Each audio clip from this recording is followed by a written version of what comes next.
What's up, guys? Welcome to the Roar Zone. We are coming live. You know what, Dennis? Before I introduce him, I think you might have been the first guest. Oh, I think I was. On Monster Motivator TV. I think so. I do. I think it was, and we did it out there. We did. I think And we I was the actually monster, did a you were the tour. motivator. There you go. And then we did a tour. We did. Yeah. I remember. Guys, I'm excited. Anytime we can have a real world, real life entrepreneur on, that's what it's about, because that's what we want to really connect with. And this man walks the walk. He's been doing it for quite a while now, Yeah. right? Since I was 9. Right. That's a couple At least months. 6, 7 months. Right? Yeah. There you go. he's just had a rough paper route. But we're going to talk about, some of the things he's got going on. But before we do that, let me just give a little shout out to the sponsor, Nutrition, Roar. It is top notch when it comes to testosterone replacement, but all natural, nothing synthetic. All natural herbs that will increase your testosterone, which in turn turns the clock back from the inside out. And my question always is, Dennis, to everybody, what is your definition of quality of life? And I think that's what you need to figure out. And once you can start to answer that, now you have a direction to move in. And before we jump into your bio and the things, because you got a lot of things going on, just like me, a lot of balls in the air. Oh, yeah.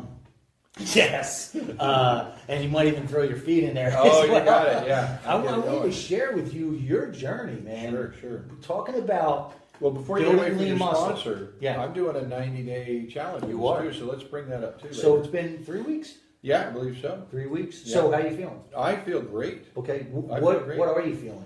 I'll tell you, I typically have a lot of energy anyway. We can talk about it later. I've lost 80 pounds. I sleep about 3 to 5 hours a night, and I monitor my REM cycles. I'm kind of, a little anal with that, and I have noticed that I don't drag as much at night. Okay. And that when I'm working out, I just have more of a feeling to push. So it's carrying you. A little steadier. Yeah, because I've already had a lot of energy. So I was kind of wondering, what would I see with this? And I could see that it really does carry me through. I like that, and you're the third person now, right around the second week, saying that they feel that, and it makes a lot of sense because now you're starting to balance out those hormones, right? Right. But it also, because you're putting the work in, right? You already have that lifestyle in place, so when you have that, you're much more in tune with your body, right? Because if we rewound the clock a few years ago, right, you probably wouldn't have felt what you felt so far. Yeah. And I always say that there's no magic, right? Yeah. It works to the level of your lifestyle. Right. And speaking of that, you've come a long way, my man. Oh yeah. In what, year and a half? No, it's been about 3-year journey. Oh, has it? Altogether, yeah. Oh, okay. Yeah. Okay. It's been about 2 years since I really started the whole process. Took me about a year to lose 80 pounds. 80 pounds? And How many inches? Oh in the gosh! weight? Oh my gosh! What do you That's think? a good question. I'm down. And that's something that I'd be interested to really know. Yeah, I'm down to a 44. I can Pants? get on. Yeah, and I was at 62. Were you really? Oh yeah. A 62. Yeah. What was your body weight? 310. And what's your height? 6 foot. Wow. I was a big boy. Yeah. Now, talk about REM sleep. Yeah. It had to inhibit your sleeping. Did you have a breather? Yeah. In fact, I still use it because I think I got comfortable with it. Okay. And I don't know if I still need it or not, but it sure made a big difference. Yeah. For me. Yeah. So. Because when you're carrying that weight, Yeah. sleeping at night is brutal. And It's almost as bad as tying your shoes. right. It's the truth, though. Oh, I had all slip-on shoes. Are you kidding? Because the everyday things, right, that people take granted, right, you can't do simply because you're carrying that extra weight. That's right. So it's interesting. Wow, I didn't realize though how much you've actually done. Oh yeah. Wow. Oh, yeah. So talk about that, man. I mean, how much has that changed your life? What's interesting is I had to change my life before I started losing the weight. Okay. So that in itself was the mental challenge to do Okay. that. And then, you know, I always, by the way, when people ask me, gosh, 80 pounds, how'd you lose that? I said, well, I took a pill one night, the next morning it was all gone. I got a few in my pocket. They're $1,500. Yeah. They're like, Yeah. they're writing that They're check. like, really? I'm ready. They're finding cash. Excuse me, buddy. But I think that the key is, of course, obviously exercise, you know, eating right. I learned how to eat right. And I think one of the big things too, and advice for your viewers too, is that one of the things that helped change me psychologically, emotionally, and mentally was that I got healthy friends.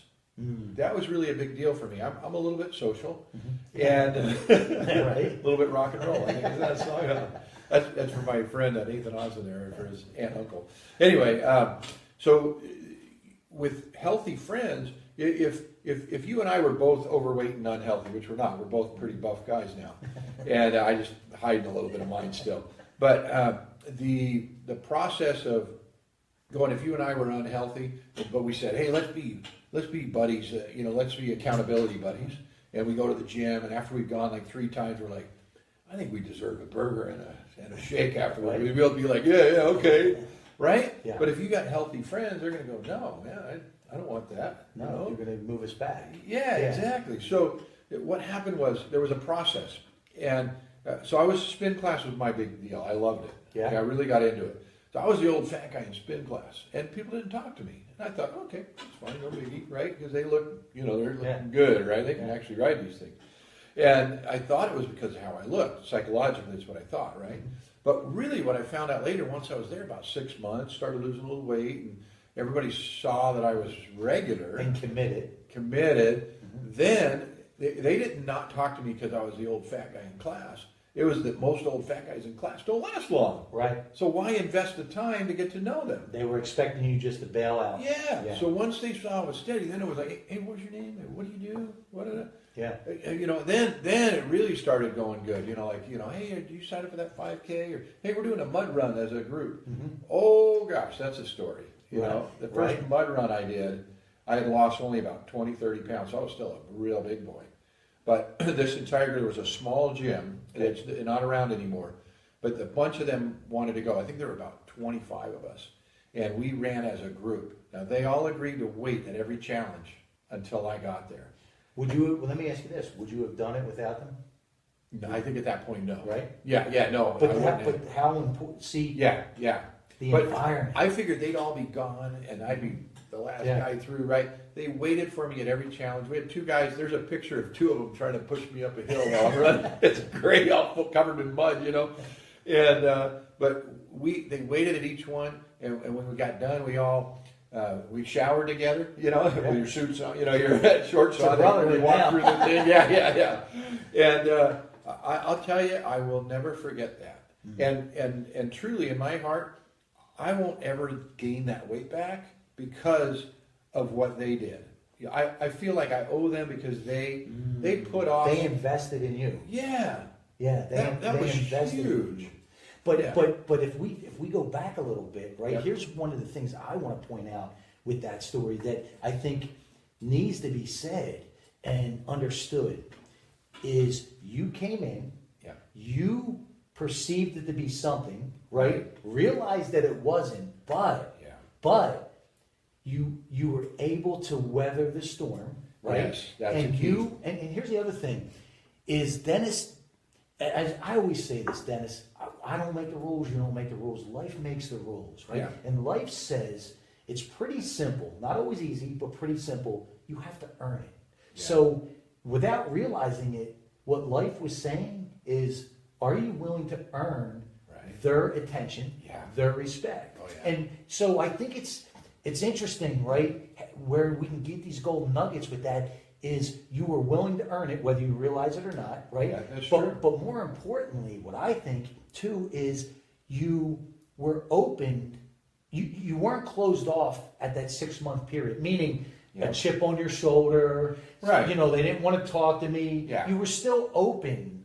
So I think these things are important for people, you know, because the gym is an intimidating place for a lot of people.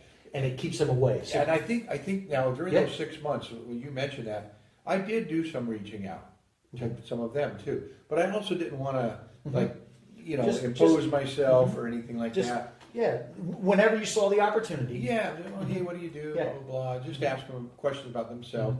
And I think it left the door open then where they felt more comfortable approaching me once they were like, I think this guy's staying. Yeah, and you earned it. Yeah. You know, you had to earn. Life says, are you willing to earn it? Oh, yeah. Right? And it trickles down into every part of life. Right. You know? So, right. Again, that struggle equals strength. Yeah, oh, that's so right? true. Yeah. Right? Yeah, so, definitely. when we fast forward the clock physically and emotionally and spiritually and mentally, because it's all we know, it's all tied in. Right. Who are you today versus who you were 3 years ago? That's it. I have a clearer, I wouldn't say vision, but I have a clearer hope or path towards the future. Okay. Because I think before there was always that, am I going to have some health problem? Right. Am I going to die at a young age? Right. You think about all that stuff. And granted, maybe that's still, I could get hit by a bus tomorrow. Listen, but yeah. But that's it's not, the odds aren't as great as when you're 310 pounds. But here's the other thing, though, that's a great point, Dennis. But here's the other thing that I want to hit home to everybody is, obviously, tomorrow's not guaranteed for any of us. But when you're here, what's your definition of quality of life? Yeah. Is it, I have to get slip-on shoes? Right. Well, no, even though we joked about it, yeah. I have to get on slip-on shoes because I can't bend over, right? Yeah. I can't sleep through the night yeah. because again, I love to talk about this, and it's perfect that you're here. This is our vehicle to get us through this lifetime. Yeah. So the better we take care of it, the smoother the ride. I think I have a definition of a good quality of life. Yeah, I love it. Mine's probably different, which everybody should have a different. Exactly. Right. But I feel like I know that my quality of life is good when I don't have to focus on my own quality of life, but can help others improve theirs. So to go deeper on that. What I mean by that is I think there's a difference in life between doing the right thing or doing the wrong thing, or sinning or not, or whatever you want to look at. Right. But I think there's the whole cue is you say, am I being selfish or am I serving? At any moment of your life, you can think, am I being selfish or am I serving? And even if I go to get my hair cut, you think, well, of course I'm being selfish, they're cutting my hair, right? Well, but not if I'm cheering them up and giving them a good day, right? I'm the kind of guy that when I go to, and it'll feel like I'm chasing a squirrel a little bit, but I'm not. Most people hate going to the DMV. You got to wait, Now serving G152 at window number 7. Right. I can have the pauses down. Exactly. Right? When I have to go to the DMV, I get excited because I have a goal to make 3 people smile, and if I can get them to laugh, that's even better. Wow. That's just love that. So I'm not going for my license renewal or my registration. I'm going to cheer 3 people up and give back. Yeah. So I think the quality of life for me is when I'm not, if I've got money problems and relationship problems and all that, I have to turn inward to try to fix them. But my quality of life isn't as good when I'm having to fix my own problems. But if I've got them fairly well under control, they always exist. Of course. But enough that I can be viewing out there to other people and see what can I do to make their day better, then I have a good quality of life. And also, I'm sure you agree, right? It also maps back. It comes back around. So when you focus on that, the other things seem to stay in place. Right? Isn't that so much interesting smaller? How the energy works? Oh, yeah. Yeah. You think you got a big problem, get up in an airplane and look at it. Right? It's so true. And just those little things, eye contact, right? When you open the door for somebody or somebody opens the door for you. Right. The please and the thank you with the waitresses, the waiters, those use little their name. things. Use their name. That's a biggie. Okay. Hey, thanks, Katie. Hey, Katie, I got a question for you about this on the menu. I did that. I was training my 2 of my salesmen and my sales manager once in a company I used to have.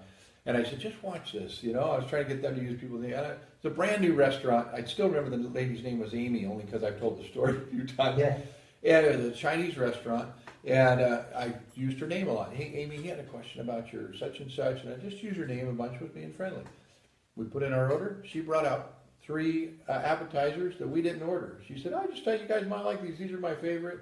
Wow. And she was just overly nice. And I really think it was just because we were being nice and we used her name a lot. And the psychology of that, I believe, is they just feel a connection. Yeah. You know, it's a step further. Yeah. You know, than what most people say is I'm horrible with names.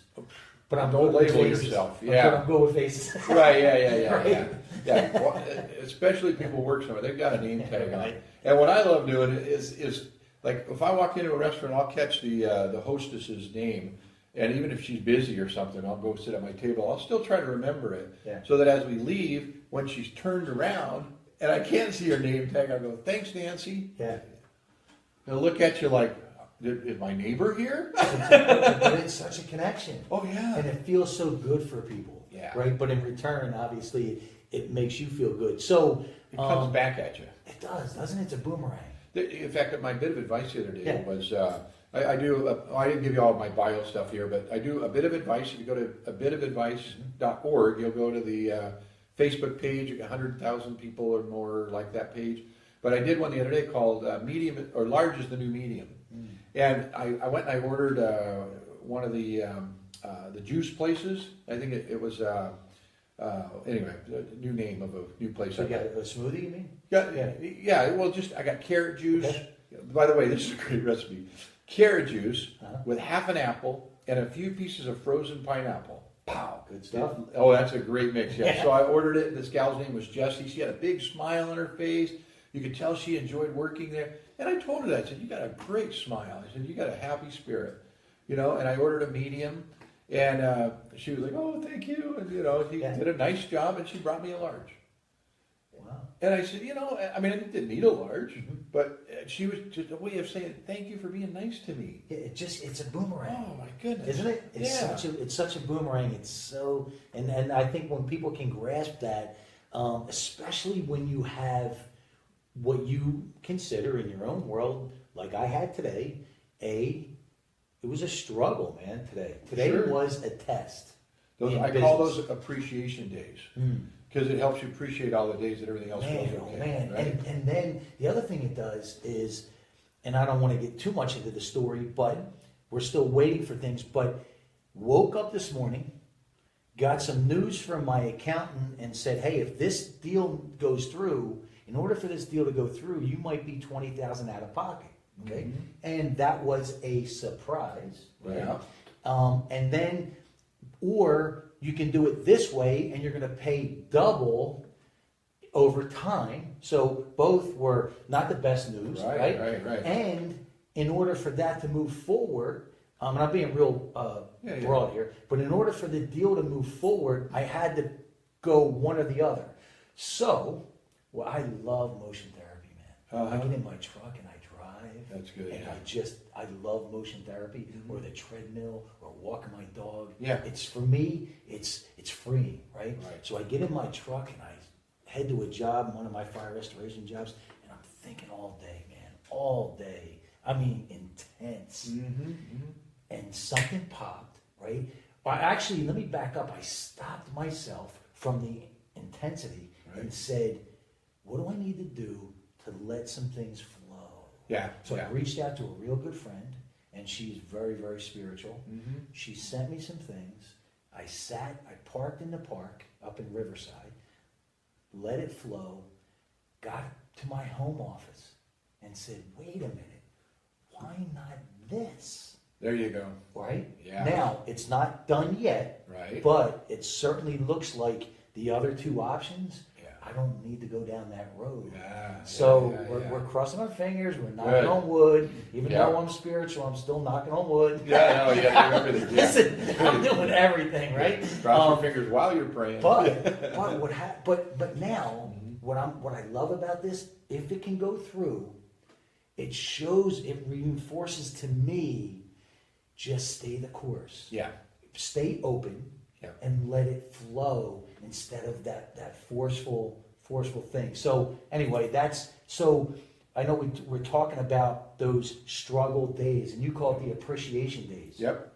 Feel free to use that. Yeah, no. You have to give me credit once, and after that, you get to take There credit. you go. I think. There you go. That's how it works, yeah. Give you the credits at the end. Exactly, yeah. So the appreciation days, right? Yeah. Talk about that. Well, because without them, if everything all went, you think about a roller coaster, okay? If you're on a roller coaster and you just went, I want my money back. yeah, ups and downs and loops and right. So after you get off that thing, you appreciate just standing on the ground, Or if you've ever in the old days when they didn't know where the air pockets were on an airplane, you get off that plane, you're kissing the ground. Right? Yes. You appreciate that smoothness. Yes. So I think that the appreciation days are either days that were a party, I was like, everything went so amazing, or they just went to, right? Yep. Because then you appreciate the days that are just kind of moving along. Yep. And you like them better. And you stay in that energy. Yeah. You stay, and I always say to people, the Monster Motivator, you must always be in up, it's not about that. It's about raising your level of awareness so now you can turn that around quicker than you could before, right? Yeah. Before, I might have not had the level of awareness to stop and see if I can turn this around and open up.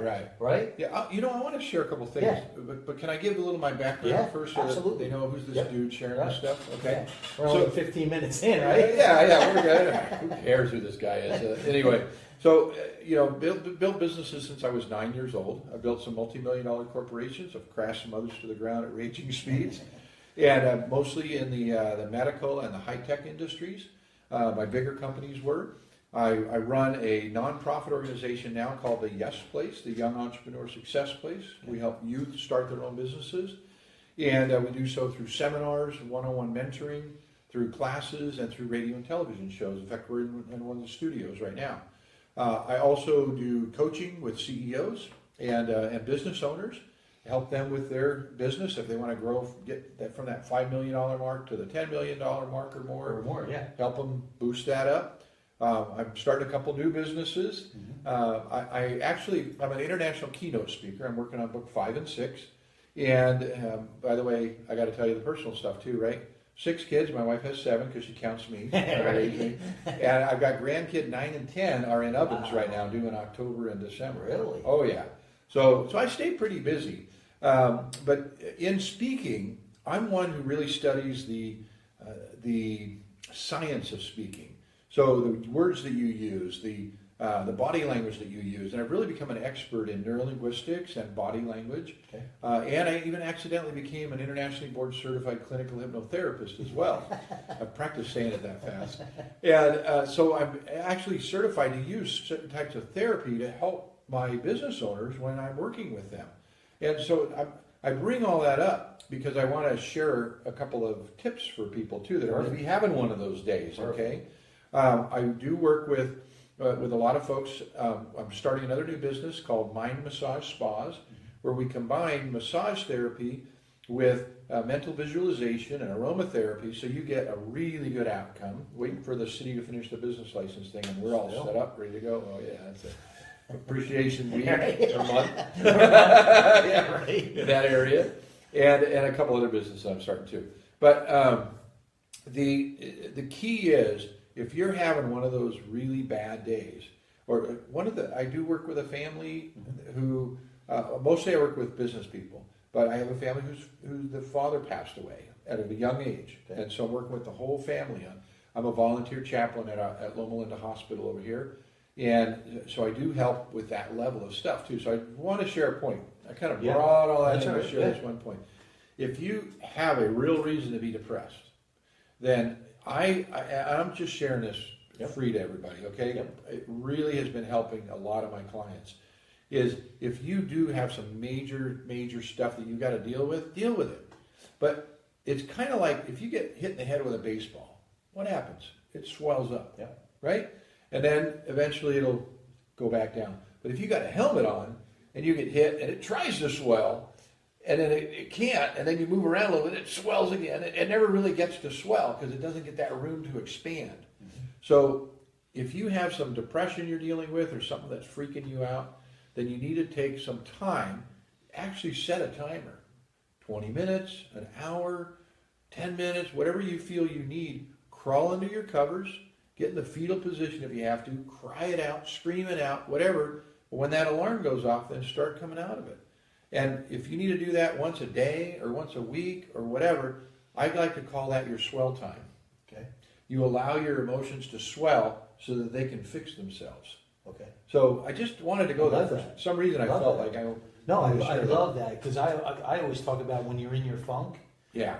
For me, the best way to get out of your funk is look for the ones that are praying for your problems. Yeah. Because there are plenty of them out there. Oh, you yeah. know, that are, and you know, tomorrow I'll be up in Victorville. A friend of mine, she was an event planner that I spoke at. Her daughter just lost her 3-year-old toddler. Oh. So yes. you know, there's plenty of people out there, right? Yeah. That are having much worse. Yeah. And you know, I love that, because what you address, to empower them to feel it. yes, and they address it. So Yes. it's that instead of fearing it, right? Face that fear and it Yep. disappears. And then I would imagine what you probably see over time is that fetal position is less and less. That's Is that correct. correct? Yeah, that's correct, because the swelling starts to go down. Okay. Right? If you don't release it, if you're keeping it inside, and if everybody around you like, you know, hey, you need to get over your father's death. You know, it's 5 years ago. Well, if it still bothers you, let it bother you. Address it, right? Yeah, deal with it, feel it. And as you feel it, start to recognize it. Maybe even take some notes about how you felt. Okay. You know, notice if it changes. Okay. Or notice as it changes, actually, because it will change. Right. But I think that's a key point. And I love, because then with my clients, I said, hey, I hope you're having some swell time. There you Right? go. There you go. And then the only day... So it's kind of like a pot on the stove that's boiling, right? Mhm. And yes, Yeah. you kind of let it breathe, Yeah. right? Mhm. Because if you don't, it just explodes. Yeah, exactly. So that suppression, huh? Yep. It just, you keep pushing it down, I pushing it don't down. want anybody to know that I'm boiling inside. Right. I'll hold this lid down. And life says, remember, we make the rules, you don't. So this is going to explode. Yeah. Just, yeah. Yeah, it won't explode if you take some swell time. Yeah, love that. So just I love that. That's awesome stuff. So now that you're able to at least give some of your background, I know, like me, we only know one way, and that's a lot of balls in the air. Yeah. Right? That's Yeah. in our DNA. That's right. Yeah, learning how to find someone who loves one of the balls that you have in the air Right. and wants to take it on, and you know, then that's delegation, Right. right? Yes. You got to make sure they want it. Yes. You Yes. know? There's got to be. Yeah. You can't force it. There's a process. So how are you able to keep those balls in the air? Because your family, Yeah. your businesses, Yep. right? Your nonprofits, Yep. Volunteer work at the your hospital, volunteer my work, church, your speaking engagements. speakings. Yeah. So how are you able to do that? Yeah. Her name is Kelsey. That's right. Yeah. That's right. I am a Caitlin. There you go. Yeah, Yes. yeah. So part of it, and granted, if you can't hire somebody to be your assistant, I understand that. But I've been my own assistant before too, though. You know, depending where I'm at in life.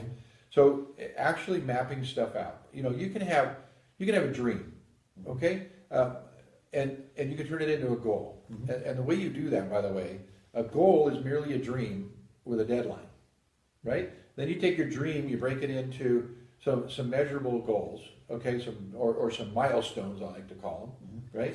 And then you turn those milestones into tasks you got to complete, and then start putting those tasks on the calendar. So you actually start doing them. They're not just on that same list that you keep carrying over from day to day. Okay. Get them on the calendar. And I do have an assistant to help me to do that stuff. And I use a prioritization, A, B, C, and D.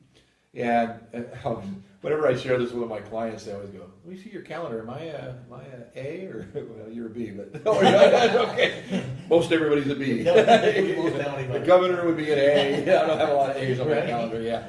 So coming up with a system that works for you is the best way to work those. And you have to constantly evaluate too.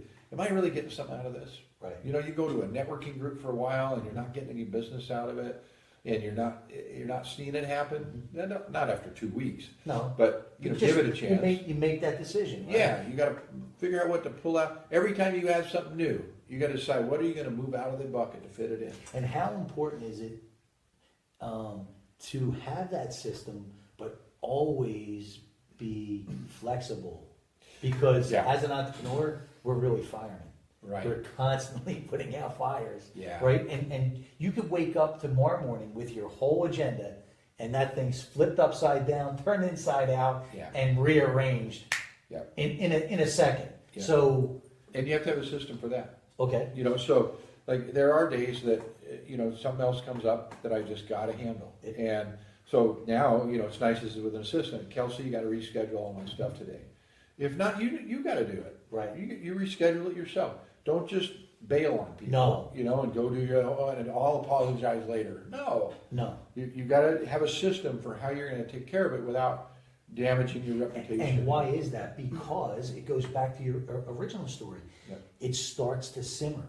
Right. And then all of a sudden you're not addressing it. So when you don't address it, right, it starts to boil over. Right. Right. It's reminding me of one item on my task list right now. Kelsey keeps bringing up if she sees a little time in there.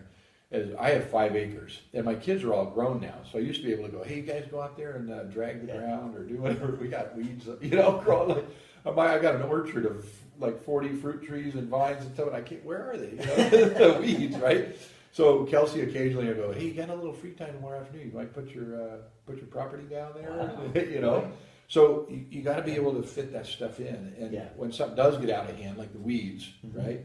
At first, they're a beautiful blanket of pretty flowers. Yeah. The next day, boom! They're 5 feet tall. And big, scary. Yeah. So same thing happens in life. If you don't take care of them while they're little. Yeah, and I also believe too that that's a part of understanding who you are and what makes you tick. So, if for me, right, I'm never going to be the guy that's going to work around the house. Right. It's just not me. But I will work extra to make sure that I have somebody that can do it. Right. Yes. So again, it goes back to delegating, but understanding who you are. Then on the flip side, right, my dad loved, that was his zen, was working around the house. Sure. He loved it, but me, it was a torture. Yeah. My zen is the gym. He couldn't even comprehend that. Right. So understanding who you are and then kind of working in reverse. That reverse engineer, right? I agree. Does that make sense? I agree. And thanks, Barbie Clean TV. She loves the DMV story there. And Greg Walker shared your thing here. Thanks, guys. Appreciate it. Greg, we'll try to interact with you guys here. Absolutely. So, the Yes Place, talk about that. So, Yes Place started out, one of the books I wrote was called The Saturday Morning CEO, which has nothing to do with Yes Place, right? But that's we started doing TV and radio shows and at the college, and then the college said, "Hey, could you teach some business classes?" Which, by the way, I didn't go to college. I built all these companies and stuff with no degree. And then when I was 45, decided I needed the stinking piece of paper. So I went back, got my bachelor's, and then fell into a master's program. And I'm partway through a doctorate program. I might start up again in January. Or if you're at the school that I just talked to you guys on the phone, I will start up in January. Think about it. So for my doctorate in leadership and organizational studies. So anyway, the school, though, said, "Hey, could you teach some business class?" I said, "Sure." And then they said, "Could you teach an entrepreneurship class system at-risk youth over in Paris, not France?" And I said, "Sure, I'd be happy to." That is where the idea for Yes Place was born. Really? Oh, yeah. Because initially I thought, okay, I need to share. I had this aha moment at age 45. It's like, what do I want to do when I grow up? And I realized business wasn't my passion. It was creating. And I did mine instead of on a canvas. I did it on a business, right? Take the idea, turn it into something, right? It gets that energy going. It's great, yeah. So I thought, okay, when I'm 150 and might have a walker by then, what can I do that's still creating, that I can still get that passion? And I realized it's teaching others the things that I know.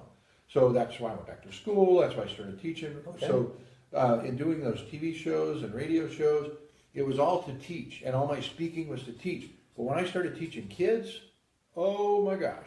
To a whole nother level? Yeah, because adults, I'm talking to a guy running a $5 million a year company. I give him some ideas. He goes, "I never thought of that. That is amazing. I am doing that." 60% of those guys would do nothing. Right. They have a great idea, but they're stuck in their ways. A kid goes, what do I got to do? You tell them, 99% of them go do it. It's a brand new canvas, huh? Yeah. Oh, I love it. So that was where we formed. They took that 6-week class that I taught, turned it into a 1-day seminar, and then it's grown into now where we have the Yes College, and we're starting clubs at schools and everything else to get. And we have students coming in from other countries to get trained in entrepreneurship. Yeah, you had students from China? Yeah, the second time now. We had a group of 26 students and a few professors from China, from the Hunan province. Hello, guys, if you're watching. And so I got a chance to practice my Mandarin. I'm going to be speaking in China at least once a year. I'm definitely going in June next year. And so I'm learning Mandarin. I'm speaking in English, but they want me to do my intro. Now, how do you do this? Now, how does that work, though? Do they have an interpreter? They'll have an interpreter for the main yeah. part of the speech. Yeah. But if you know Mandarin, ni hao, wada panyo. So anyway, What is that? can't tell you. Oh. No. I said hello there, my friend. Okay, So, good. yeah. I was going to say this is G-rated. Yeah, exactly. Yeah. It's another language. It doesn't count, right? No, so we had them come, and we did 3 days of intensive training about entrepreneurship here at the Yes Place in our classroom. And then we flew them all up north to Silicon Valley. We went to Google. I should have brought my cool jacket. I can unzip the sleeves and pull them off. Yeah. It's really cool. Yeah. Google jacket. Yeah, and I was in the Google ball pen and the sleep chair. You know. Was that the first time you were up there? Yeah. How was it? Oh, it was great. Was it? It was great. Yeah. Now a group our size, they won't take through the main corporate stuff. Too big? Yeah, we were too big. So Okay. they have like a visitor center, and Okay. they brief you on stuff and all that. There's an outdoor playground with all these droid dudes out there. How was the energy? Oh, it was great. Yeah? Was it? Yeah. And it was, and they're teaching me some fun stuff too. The energy with all of them. So what am I at? For those of you that speak Mandarin. So it's like saying OMG in Really? Chinese, but they don't say it in China. They just made it up for me there, So one girl dropped her suitcase in the front lobby of the hotel and everything popped out. I went, what am I? And they all, ha, ha, ha, ha, they loved it. So I learned the little phrases. The energy was really good because they all got to see what a small business was like. Here, we toured a little local brewery and a printer and some other companies here. Thanks, you guys, by the way. And then they went to see the big companies. So they got to see, okay, if you start small, you can grow and get to that. Mm-hmm. So I love what we're doing. So Yes Place has a lot to do with educating. Okay. And then, of course, the media part of it is just another way of helping to educate. Awesome. Where do you have a really big vision for this. Yes. So share that with everyone because, again, we're talking about small. Yes, right? yes. So the Yes Place is here in Murrieta, California right now. This is our initial city. We're actually talking to a couple other cities already. And the goal I have, and this really relates actually to a new book I'm writing too called Yes Principles. Okay. Now that Yes acronym is Your Eternal Success Principles. And I'm writing the principles for setting legacy goals, okay? Goals that can't be, I think we should all set goals that can't be fully fulfilled in our life so that our life can be fully fulfilled. Yeah, so you keep moving. Yeah, you put the finish line in the next generation after your death. And then what that does is it forces you to systemize everything because you're going to have to hand it off to somebody. And it helps your vision be bigger because you realize you're going to have And help. you can never outgrow it. Yeah. You have to keep growing. Yeah, you got to make it big enough Yes. that the next generation wants to carry it on. Right. So my goal is to have a Yes Place in every city around the world, like a YMCA, but for young entrepreneurs. And I know that won't happen before I die, but I'm hoping 200 or 300 of them at least. Right. That's my goal. That's the goal. I love that vision because again, it keeps you growing, it keeps you expanding, and this is your journey. Yeah. So why not? I always say if you don't want to leave a legacy, then why are you here? Yeah. That's the question. Why are you here? Like the quality of life. Right. Question you have to ask yourself that is, it's over so quick. Yeah. Why not? Right. Are you just going to be a spot on the earth that makes the dirt 98.6 where you are? Or are you going to be a pilot light for a big fire that's getting ready to start? Yeah, and whatever that is for you, yeah. Right? Whatever that definition is for you, it doesn't mean you have to be the next Walt Disney. It's whatever works for you, where when you can get to the end, if you can say you had no major regrets, like I told my dad, he was a month away from 92. We're taking him into hospice. It's me and him in the hospital room. And I said, I got a question for you. He says, what's that? I said, this is just between me, you, and the walls. It never has to leave. Right. I said, you're a month away from 92. I said, do you have any major regrets? And he looked at me. He looked down. Looked back. He goes, no, not really. I go, you won. He goes, what? I go, you won this thing called life. I said, you're 92 years old and you have no major regrets. And he smiled and he goes, I did. I go, you won. Yeah. You know? So whatever that is for you, right? But if you regret, here's one of the things, Dennis. You know that I had a restaurant for a very short time. Sure, 3 months. Yeah, enough to, you know. There's still some burgers on the grill. Right? Yeah, right. And people say, how were you able to bounce back? 2 things. I've been an entrepreneur my whole adult life, number one. Right. And I have struggled and figured it out and struggled and figured it out. But here's what I say.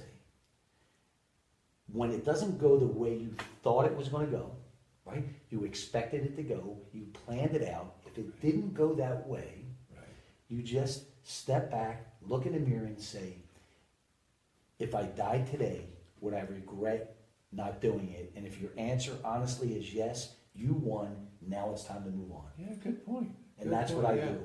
That's great. It is worth getting out there and trying. Now, you know, there's, you know, the great philosopher Yoda, right? Said, you know, there is no try, there's only a do. Mm-hmm. But doing is trying too. Right. You know, if you don't feel that you were able to complete it, maybe the completion was the lesson that you gained from it. Yeah, I think so. You know, like that test in 4th grade or whatever they did, where it said read all the directions first, and you're like, yeah, whatever. And you're answering all the directions. Say, just put your name on the thing and turn it over, right? So you might be screwing around with all these questions, you know. Right.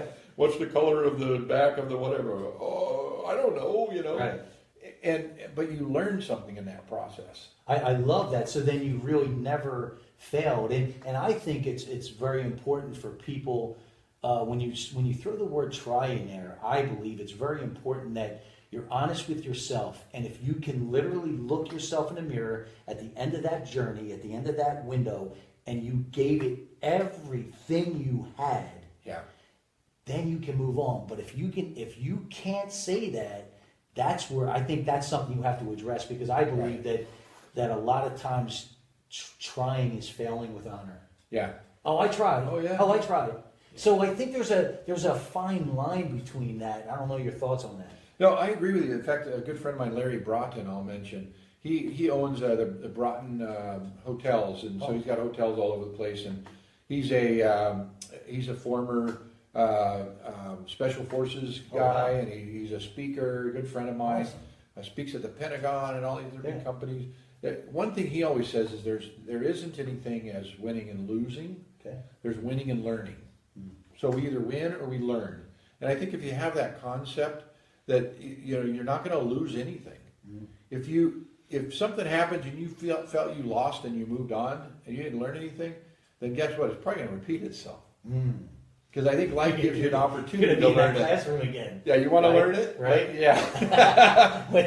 It's that 4th grade test. Yeah. Oh God, can you please teach me patience? You know, right? Right. I love that. Yeah. I love that. Or like it's been said too, you know, you got to be careful what you ask for, right? You may pray and ask God for courage, and then find yourself being chased by a lion, and in the process, you'll gain courage. You know? That's how bad do you want it? Yeah, exactly. How bad do you want it? You know, you brought up a great point, or a great subject that I would love to have you go deeper on, and it's my Achilles heel. Okay. It is. Let's do it. Patience. Okay, maybe it used to be your Achilles heel. Okay. Because you don't know that it's going to be your Achilles heel tomorrow, right? Love it. Right? Love it. That's the way I want you guys to start thinking too. Right. Like if you label yourself, I'm a slow learner. Now you labeled yourself. If you say, you know, I've always learned slowly in the past. Now it's easier to move forward, right? I love that, because subconsciously it's back there. Yeah. It's So in the rearview mirror. it's the only truth that's real. You can only really say, I used to have trouble with patience, right? Doesn't mean you will have trouble tomorrow. But if we tell ourselves we're going to continue to have trouble tomorrow, then we'll be self-fulfilling. Be careful what you ask for. Right, yeah. What you wish for. Yeah, so if you start realizing that you used to, see, this is the learning thing, right? So if you can start telling yourself, gosh, I used to be very impatient. Well, now it's behind you. Now you can turn around and look at it and evaluate it. If you're still wrapped up in it, you can't learn from it. You can't see the forest for the trees. You're in that mud. Yeah. Yeah, you're stuck in that mud. Dennis, how important is patience for an entrepreneur, especially a young entrepreneur? I think I'm gonna give you something a little different. Love it. I think it's important to come up for air as an entrepreneur. So what does that mean? What I mean by that is I don't think you need to be patient all the time. Okay. I think if you have a plan and a system and you're trying to accomplish something and you're going in fully intellectually, emotionally ready for it, then you don't. I've been told that I am pleasantly persistent. Okay. I love that. So I'm going to throw one out at you. Okay. That was, I heard, I wish I could own this, but Andy Frisella owns him and his partner, $100 million business. Okay. And he says what he learned over the years is he titles it aggressive patience. So how he describes it, okay, is he does every single thing that he possibly can to that point. Right. Then he does everything he possibly can to that point. Yeah. So the aggressive patience, right? And what was yours? Is pleasantly persistent. Okay. Yeah. Same thing. Yeah, I'm working on a business license right now. I'm trying to get the building department to go to get my new business started. I wanted to start like 2 months ago, right? So I went and visited them again, just to make sure I had done everything that I could possibly do.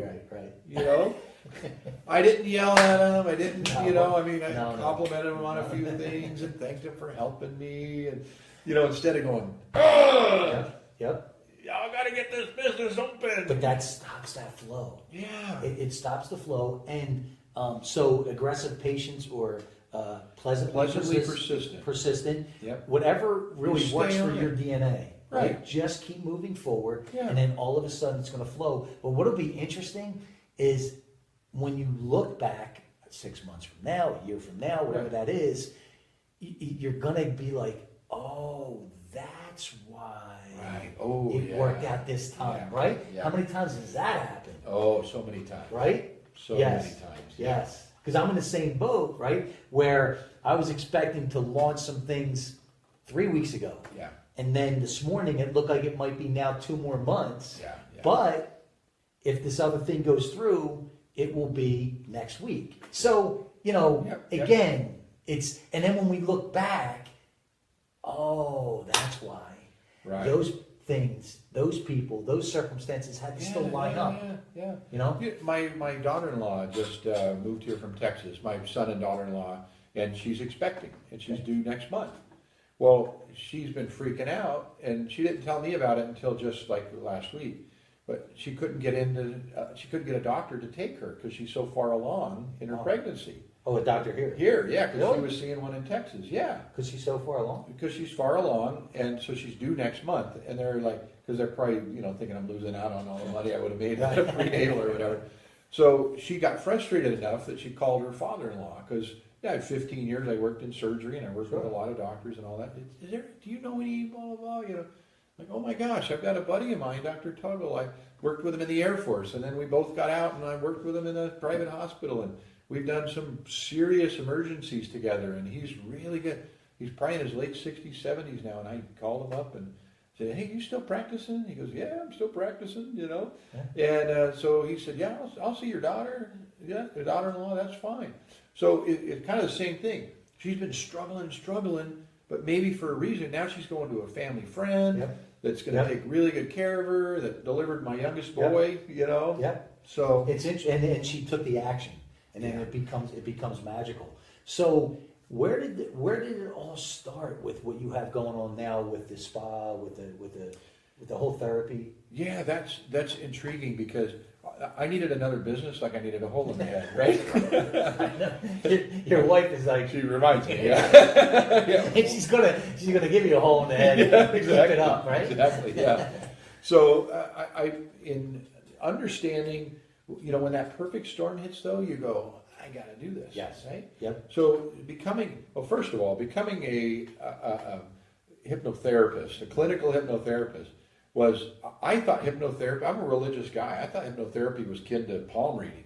I'm sorry if there's some palm readers out there going, "What's wrong with that?"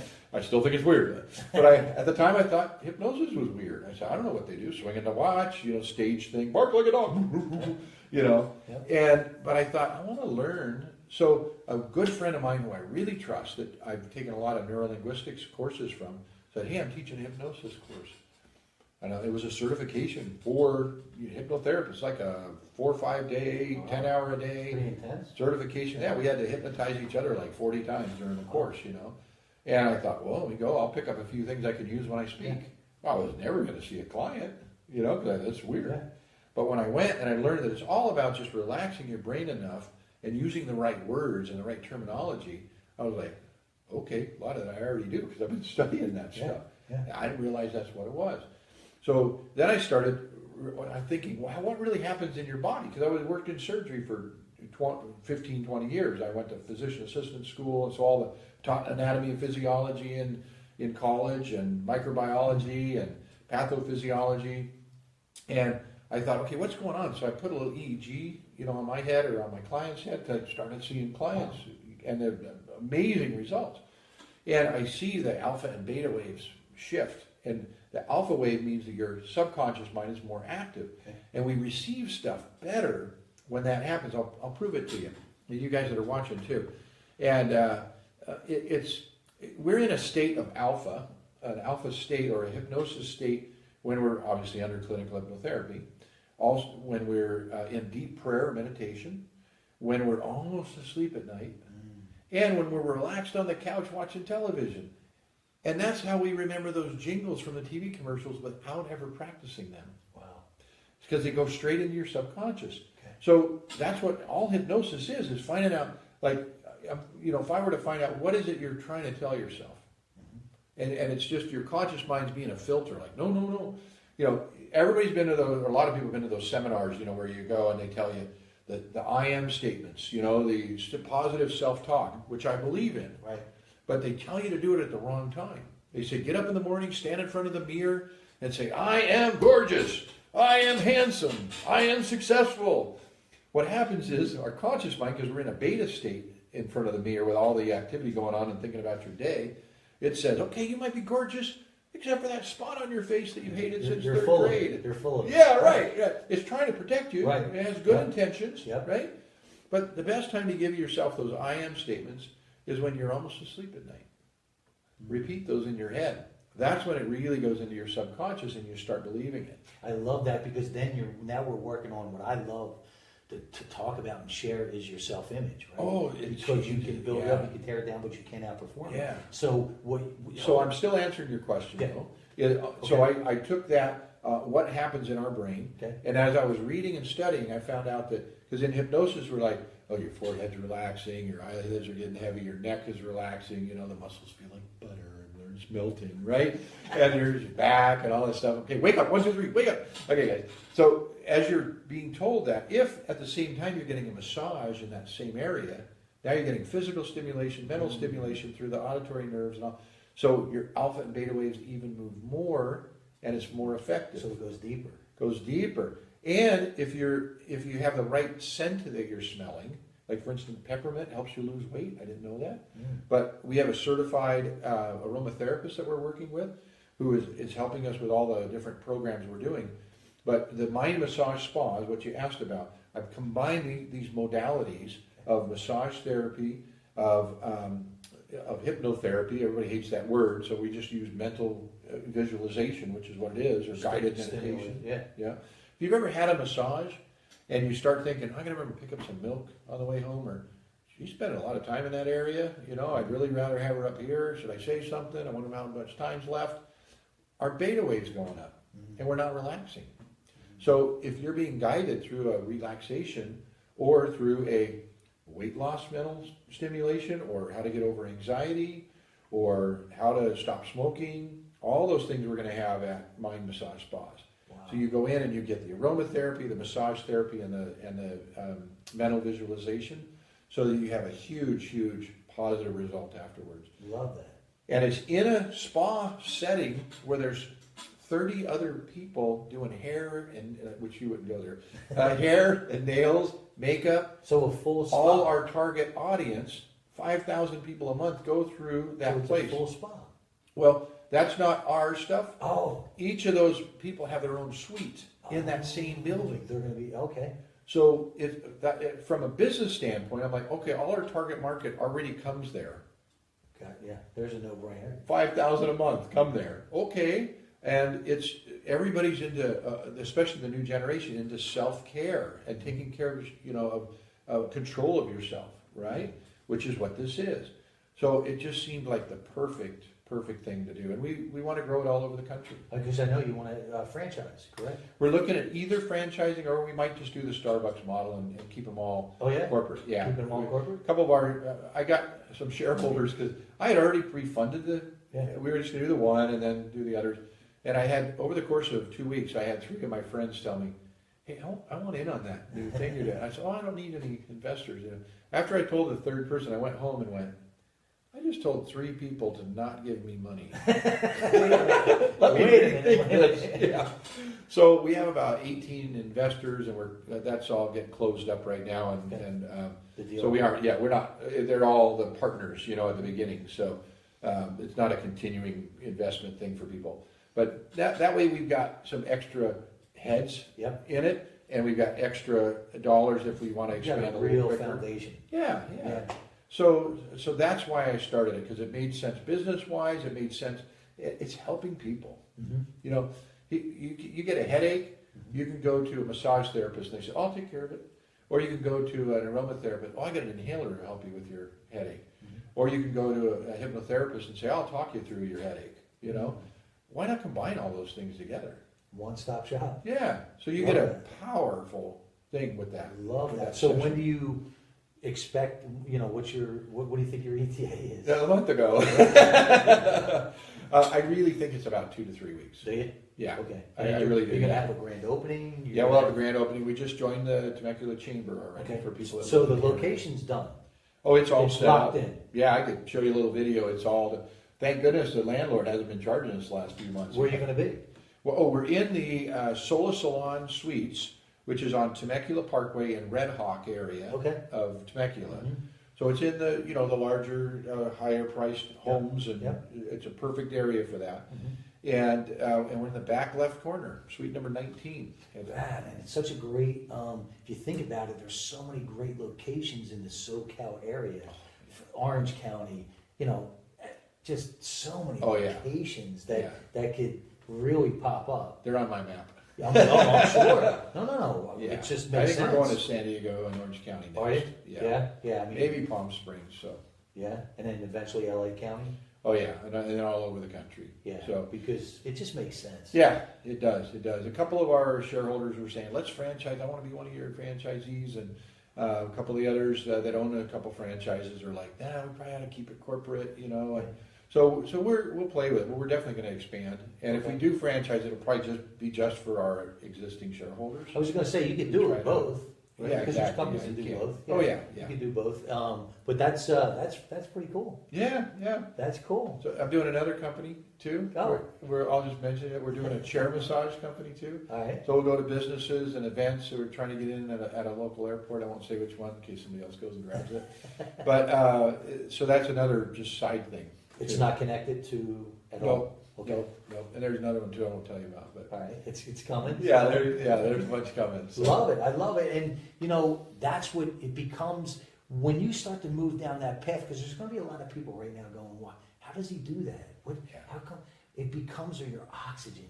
Yeah. Oh yeah, it does. Becomes your oxygen. Yeah. So, it helps you get your list done when you know you're adding more things to it. It does, but it becomes your oxygen, so you figure it out, and as you keep moving forward, the people and the circumstances start to come into your life. Awesome stuff, man. Yeah. I want to thank you for taking the time. Oh, you're very Is there anything we didn't talk about that you want to mention? Not really. I might mention that I love working with clients. Okay. So, and I do have room for a few other clients. Okay. If somebody's running a business and you want some input or need some help with something, I'm your guy. Love it. And as you know, once we jump off and I reshare this, you're going to be able to post all your information. Yep. All I'll your put links. all the websites. I'll mention them on here real quick. If that's Yeah, all right. absolutely. YesPlace.org is our nonprofit. Okay. TheYesMan.org is my speaker's website. Okay. My Conscious Coach is my coaching and mentoring website. Okay. MyConsciousCoach.com. Okay. And MindMassageSpas.com. Love it. And there's a couple more coming. Man, that is some memory right there. But you're going to be able to post them. Yeah, when you good. jump Yeah, back I'll on. post them there. And as always, Dennis, we speaking of the mind and the body and the connection. Yeah. As you know, and you're a believer in your body language, right? How you carry yourself. Yes. That really determines how you think and the energy you put out there, right? Yeah. People that are depressed, where are their shoulders? Where are their head? Where are their eyes? Right? Their voice. Oh, yeah. But the people that just want to take life on and grab it by the horns and move forward because they know they have limited time, Yeah. right?